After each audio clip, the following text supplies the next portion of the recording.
López. Artemio López, ustedes saben, es uno de los encuestadores a nivel nacional más importantes de hace muchísimos años, conoce mucho de política, es politólogo, si no me equivoco, Artemio. Bueno, es un conocido de la política y del interés general también en la Argentina y es un lujo tenerlo aquí en Fanatizados. ¿Qué tal, Artemio? ¿Cómo te va? Soy Mariano Pavón, estoy junto a Mónica Nefke. Esta es la mañana de Fanatizados en Radio 1. ¿Qué tal?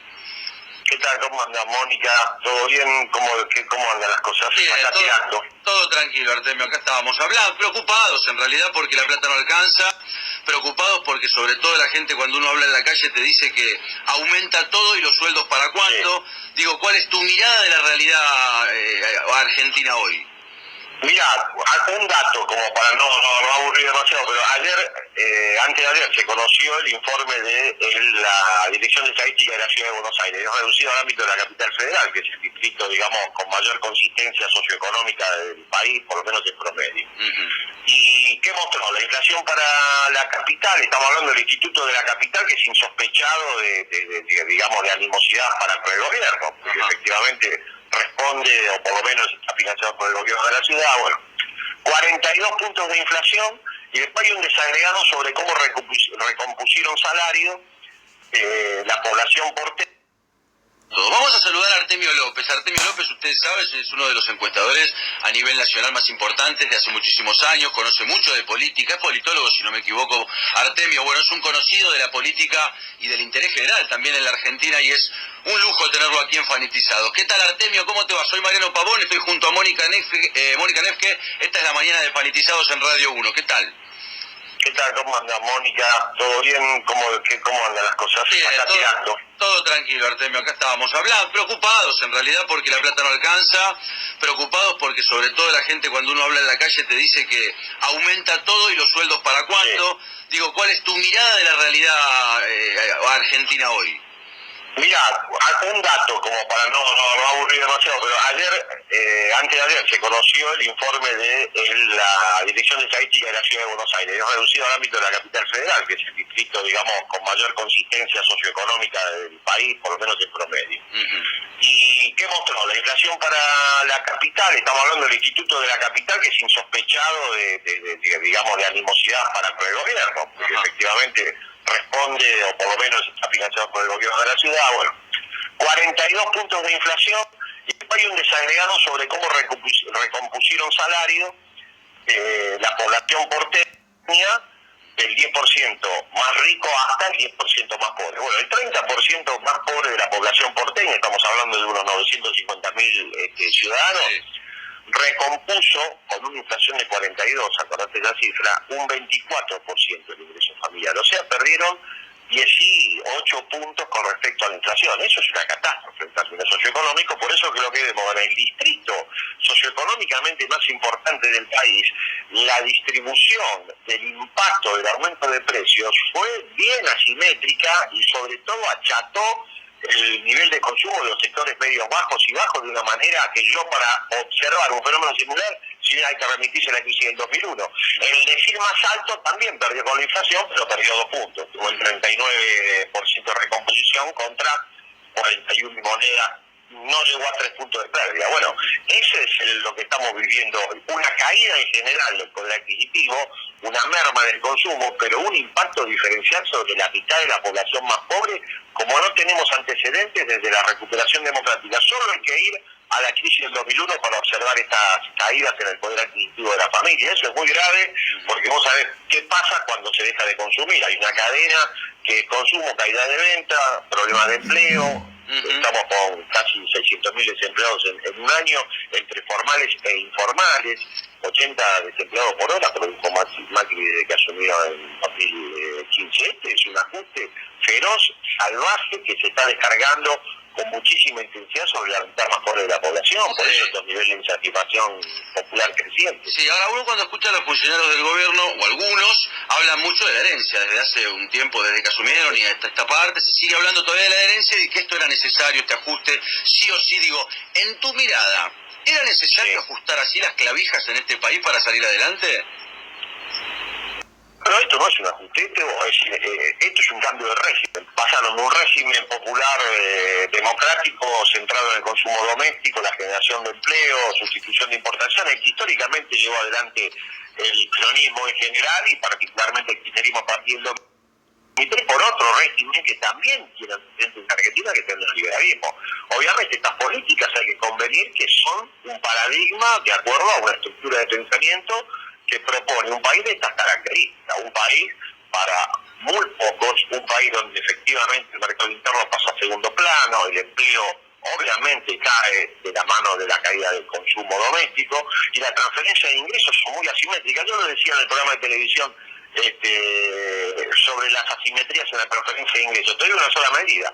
Con la devaluación y la quita de retenciones a la soja de 5 puntos que provocó Macri, que con apenas asumió, transfirió el equivalente, te estoy diciendo las conclusiones de un trabajo de la Universidad de Belgrano insospechada de kirchnerismo. Además, son todos liberales, ahí el que lo realizó, Víctor Bacher, que es un economista que fue director del INDEC y que tiene aberración por el modelo kirchnerista, digamos, desplegado del 2003-2015. Por lo cual, esto no tiene nada que ver con la crítica opositora. Dice que se transfirieron 130.000 millones de pesos en ese solo movimiento a la cúpula del sector agropecuario más concentrado. 130.000 millones de pesos, equivalente a 8.000 millones de dólares. Al plan social, que combino con los segmentos sociales, con el concurso de la CGT y los grupos sociales recientemente del gobierno, le va a transferir en el curso del año 2017, con una inflación prevista de por lo menos 25 puntos, el equivalente a 11.000 millones de pesos. 130.000 millones los ojeros, que son un grupo de familias, 11.000 millones para el 20% más pobre de la población. Así transfiere ingresos este gobierno. Por lo tanto, esto... no podés convalidar este tipo de política, porque ya lo conocemos, sabemos hacia dónde apunta este modelo. Argentina, cuando se muere Perón, tenía el punto de pobreza. Después de 30 años de liberalismo, terminó cuando asume Néstor con 54. Esos son los liberales en Argentina. O sea, yo entiendo que la experiencia tiene que ser compartida y que las generaciones todas tienen que hacer su experiencia, pero sabemos qué es lo que implicó el modelo neoliberal que hoy lleva adelante Macri en la historia reciente de la Argentina. Sabemos también de que hay que hacer la experiencia y que con decirlo no basta. Mira, Galbraith tiene un estudio muy interesante que muestra que la memoria para los procesos socioeconómicos, aunque fueran muy traumáticos, tiene corta duración, no más de 5 años. Dice que las nuevas generaciones llevan adelante políticas similares que produjeron grandes daños, pero lo olvidan y están todos imbuidos de un entusiasmo por el futuro similar a las generaciones anteriores, desconociendo que los resultados fueron malos. Estamos transitando esa etapa. Hay que hacer una experiencia comunitaria, hay que acompañar sin censurar y sin impugnar al que creyó en esta oferta del macrismo, pero al mismo tiempo que uno acompaña tiene que ir señalando cuáles son las dificultades que uno observa en el camino. Pero vuelvo a insistir, no vale la pena impugnar ni vale la pena ponerse, digamos, de mal humor con aquel que confió en el modelo que ofreció Macri. Por otra parte, el candidato que puso el kirchnerismo tampoco era tan distinto. Y acompañar la experiencia y señalando lo que uno puede, cuáles son las dificultades que observan, lo que hacen ustedes en el programa. Lo que se observa como dificultades sin dramatizar y sin mucho menos impugnar que con todo derecho creyó que Macri ofreció una alternativa mejor. Escúchame, yo voté a Menem en los secundarios. No tengo ninguna autoridad moral ni política para censurar a nadie.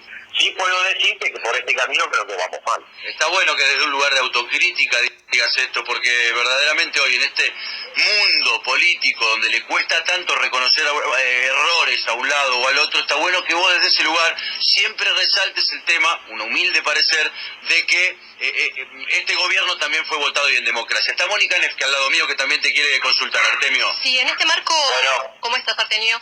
En este marco de lo que vos comentás desde el punto de vista económico, quería conocer cuál era tu opinión sobre la salida de Prat-Gay y el ingreso del nuevo ministro Nicolás Dujovne.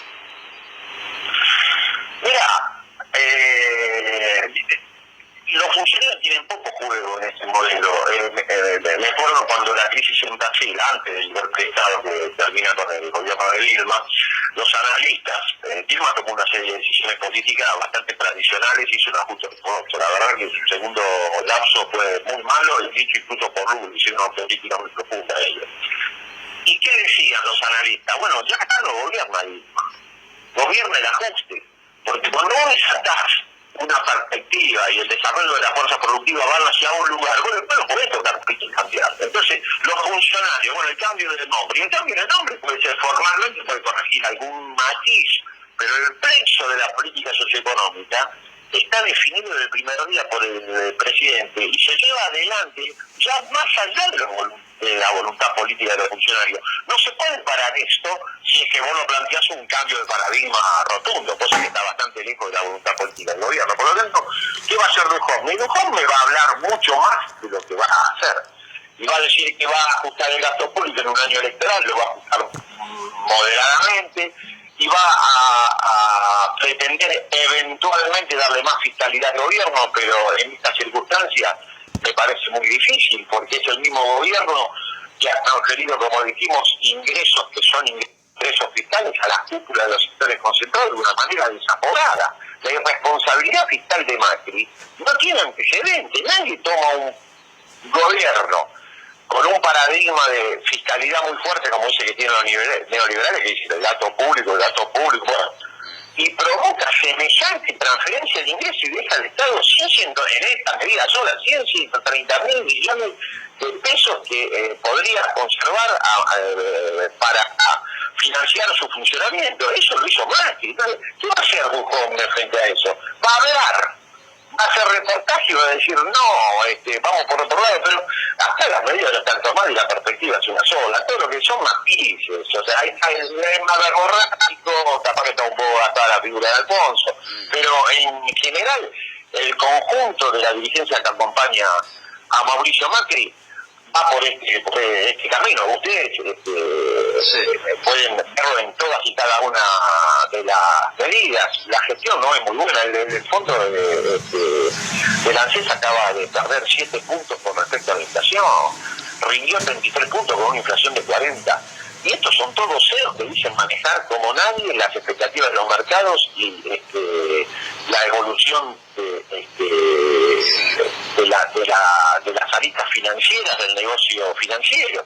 Y han provocado un daño, una caída en el poder real del fondo de la ANSES, que en definitiva la que garantiza la transferencia de jubilaciones y pensiones, de 7 puntos. No hay antecedentes en los últimos 15 años de semejante deterioro del poder adquisitivo del fondo de la ANSES y de las jubilaciones y pensiones. Eso es lo que es este gobierno. Ahora te consulto, Artemio, como analista político que lo sos, ¿cómo hacer para construir, vos creo que podrás quizá contestarme esto, cómo hacer para construir un frente político opositor sin que haya tanta duda de corrupción, tratando de limpiar esa imagen que tiene el kirchnerismo, si es que se puede? ¿Vos cómo ves la renovación de un peronismo o de una oposición que le pueda hacer frente a este gobierno a fin de año en las legislativas y dentro de 2 años yendo al Ejecutivo?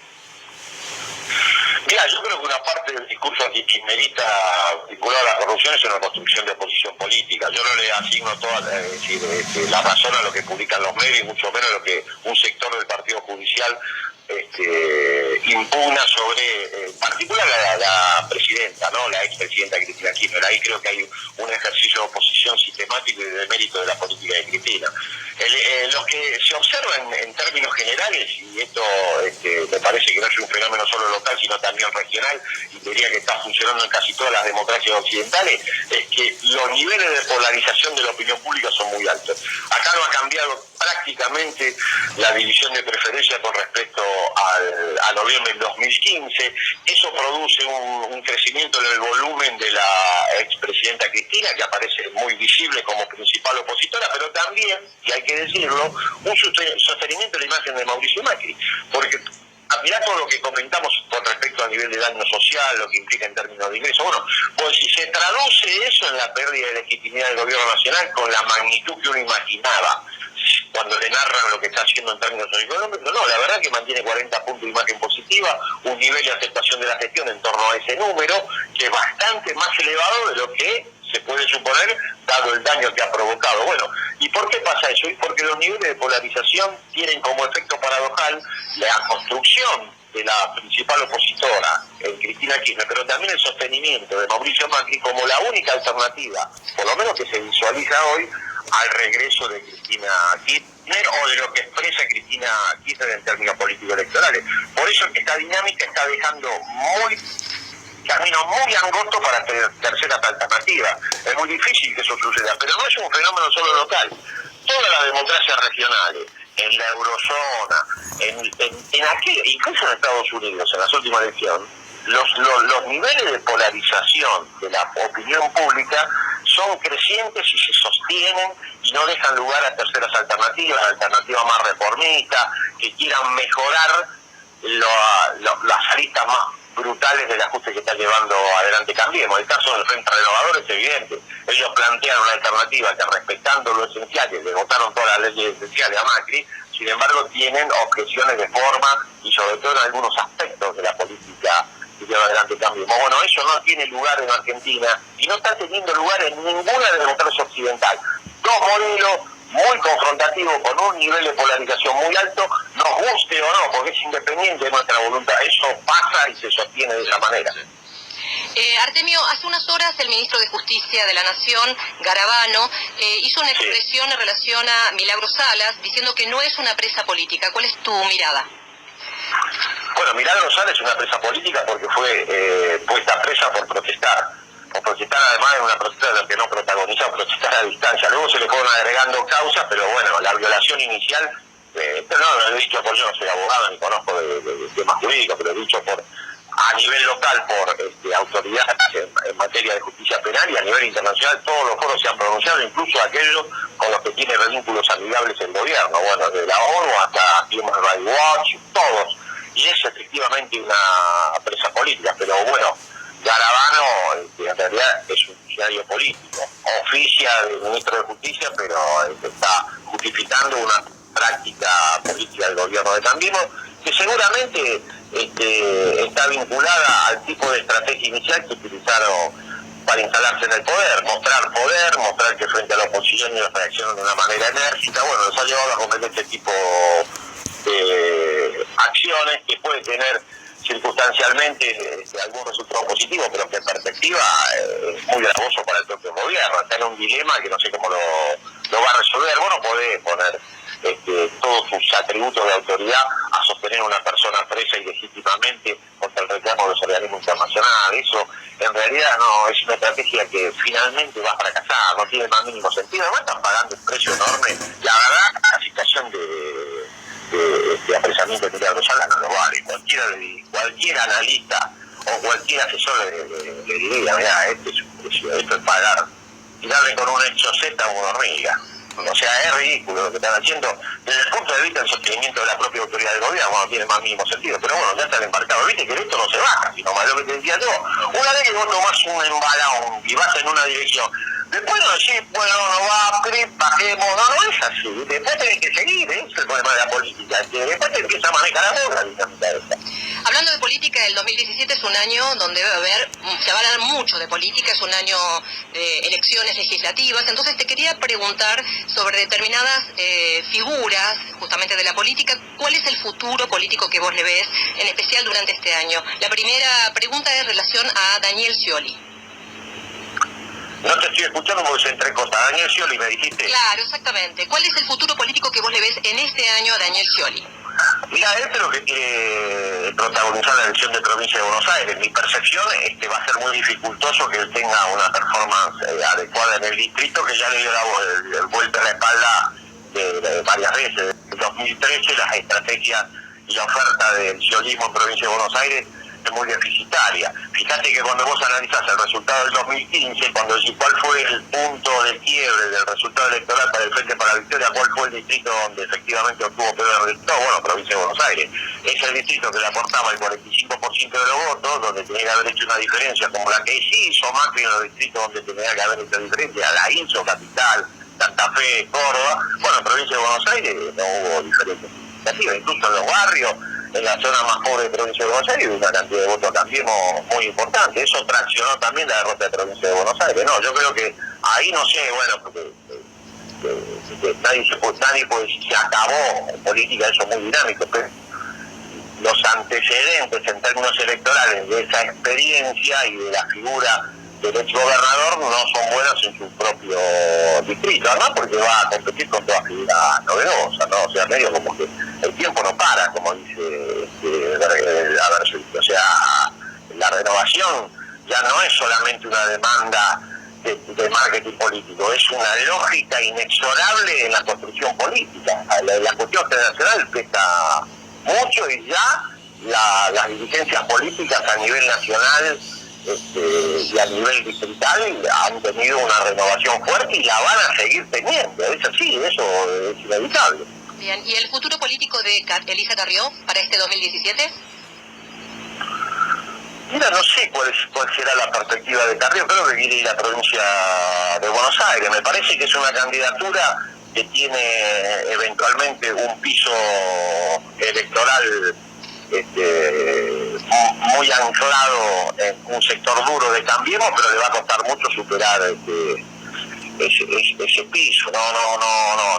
No creo que sea una candidatura, la de Elisa Carrió, que responda a la vocación manifiesta tanto de Vidal como de Macri de ir por sectores más transversales y ampliar la base de legitimidad electoral de Cambiemos. Pero bueno, es una decisión de los estrategas de la fuerza de derecha conservadora. Mi perspectiva es que eso más bien los encapsula, los atrinchera en un espacio duro, sí, firme, pero pequeño. O sea, no me parece que eso sea una alternativa, pero bueno, eso es lo que tienen que decidir los que llevan adelante la campaña.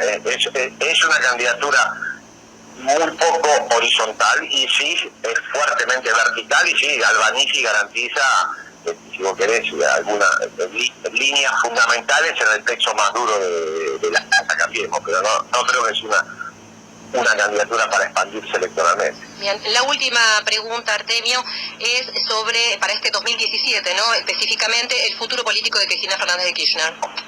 No te escuché porque se entrecorta. El futuro político de Cristina Fernández de Kirchner para las elecciones legislativas de este 2017. ¿Cuál es tu mirada? ¿Qué es lo que ves? Mira, no sé si va a ser candidata, no, sinceramente no lo sé, no tengo en eso la más mínima intuición. Sí sé que es la dirigente política opositora con más volumen electoral, lo sé yo y lo saben todos los analistas, y eso, si no está más instalado en los medios, porque hay, lo que te digo yo, una intención manifiesta de demeritarla, de ocultarla y de silenciarla. Es evidente que al interior del FPV y del peronismo en su conjunto es la figura de mayor volumen político y electoral, y al mismo tiempo representa políticamente y conduce políticamente a un sector de dirigencia de generación intermedia y muy joven que tiene mucho futuro por delante. El kirchnerismo fue una experiencia muy contundente en la sociedad argentina. Más allá de la evaluación de uno puede ser más o menos identificado.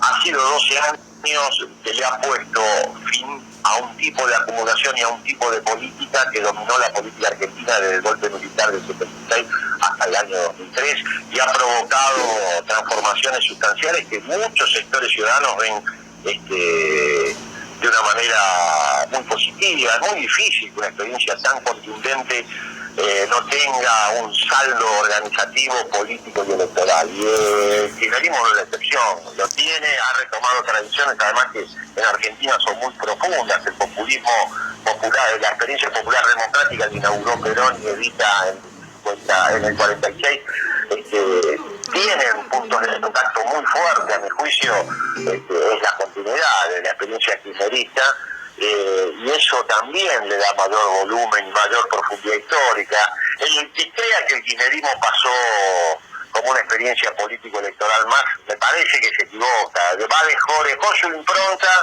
y lo vamos a ver persistir y volver a encalarse en términos político-electorales con contundencia en el futuro. Obviamente no, repitiendo lo anterior, no hay fuerza política que pueda hacer semejante, restaurarse, digamos, pero sí a partir de lo que el kirchnerismo significó para un sector importante de la población, volver a construir sentido político electoral. De todo eso estoy seguro. No se olviden además, chicos, que el 30% del padrón, yo te diría casi el 35% del padrón, se incluyó la vida política con Néstor Cristina de presidente. O sea, eso también hay que tenerlo en cuenta. Acá, cuando a la hora de votar el año que viene, de cada 100 votantes, 35 van a solo haber visto a Néstor, a Cristina o a Macri como presidente. Las nuevas generaciones, el vértigo que implica la transformación y la incorporación de nuevos electores, transforma también la dinámica electoral de un país en un sentido que a veces los analistas tradicionales y las visiones más históricas de la política no consideran. El 60% de los que votan no saben quién fue Alfonsín. El 50% no tienen en claro qué hizo Menem.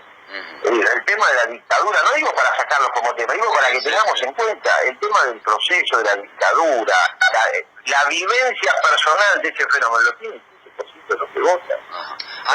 Hay que tener en cuenta esos fenómenos porque si no uno no puede pensar la visión de la mayoría de los votantes. Vos decías, ¿cuál es el futuro político de las figuras que se ponen en consideración pública? Bueno, tengamos en cuenta eso. La mitad de los electores tiene 43 años, 44 años o menos. Vos no podés ir muy por sobre la media generacional de los votantes, ¿entendés? No, hay un contacto en términos generacionales que es insolable. Mira, nosotros lo vivimos en los 70. Cuando Perón dijo Cámpora presidente, hubo que hacer un esfuerzo, porque también se reflexionó esa campaña. La campaña fue muy exitosa a nivel nacional, porque era un desconocido total. Y una de las discusiones es cómo plantar una figura muy mayor, por lo menos para los estándares de la época, en un electorado que era muy joven. Y ahí la construcción de, ustedes se acuerdan, se le decía el tío. Sí. Bueno, había toda una intencionalidad de buscar contacto generacional en una figura que efectivamente estaba muy por arriba de la media. En ese sentido, fue una campaña muy exitosa con el respaldo del liderazgo de Perón. Bueno, bien, el componente generacional hay que tenerlo en cuenta. Bueno, gracias Artemio, en serio, por la amabilidad, por tu tiempo. Nos encontramos en cualquier momento. Dale, gracias por llamar,